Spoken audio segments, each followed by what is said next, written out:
Bună! V-ați întrebat vreodată cum se cultivă ridichiile? Poate v-ați întrebat? Astăzi veți afla răspunsul la această întrebare. Astăzi vom arăta cum se cultivă ridichiile de lună. De ce se numesc ridichii de lună? Pentru că rădăcina comestibilă crește în aproximativ 30 de zile de la momentul plantării. Plantarea se face de obicei de la începutul toamnei până la începutul primăverii.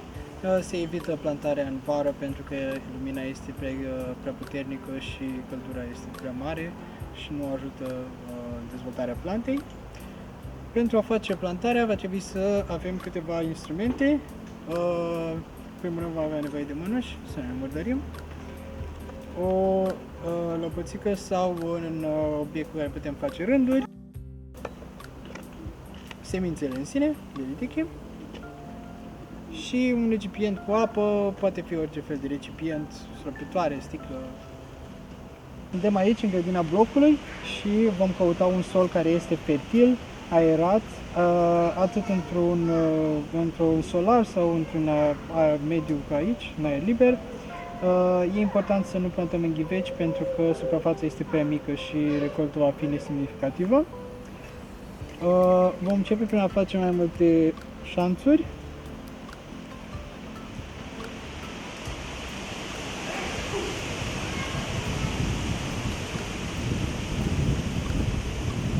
Pe care vom pune semințele.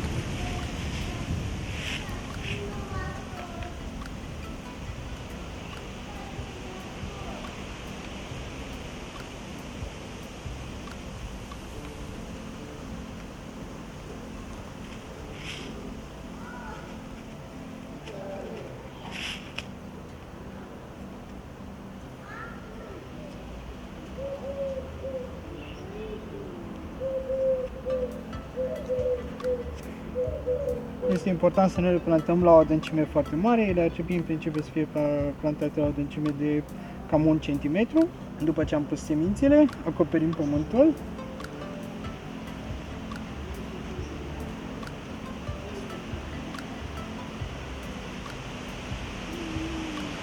Și apoi le dăm.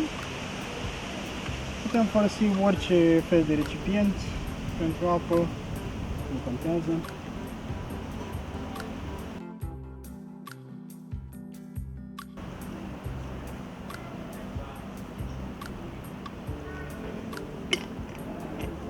Pentru întreținerea ridichilor, acestea ar trebui udate zilnic, dar nu cu foarte multă apă. În cazul în care acestea cresc mult prea aproape una de alta, ar trebui să le îndepărtăm pe cele care sunt foarte aproape pentru a le rări, ca să aibă spațiu să crească mai bine fiecare în parte. De asemenea, putem să cumpărăm un insecticid obișnuit atunci când observăm dăunători în jurul lor. După aproximativ 25-30 de zile din momentul în care au fost plantate, ridichile ar trebui să fie gata pentru consum. Acestea se recoltează smulgându-le cu mâna și în cazul în care aceasta nu are dimensiunea corectă, ar trebui să le mai lăsați înainte să le scoateți pe celelalte. Ridichile se consumă în general simple, proaspete, așa cum sunt scoase din foc. Ridichile de lună sunt printre cele mai răspândite plante în România pentru că au o perioadă de vegetație foarte scurtă. De asemenea, nu au nevoie de îngrijire excesivă, deci se poate cultiva oricine, în orice cadru, așa cum se vede și aici în curtea blocului. Dacă v-a plăcut acest tutorial și veți să vedeți alte tutoriale asemănătoare, vă recomand să intrați pe pagina proiectului Food for Thought și acolo veți putea găsi colegii mei care au făcut mai multe videouri despre mai multe plante asemănătoare care vă pot ajuta să vă deschideți propria grădină în viitor. Mult spor la cultivat!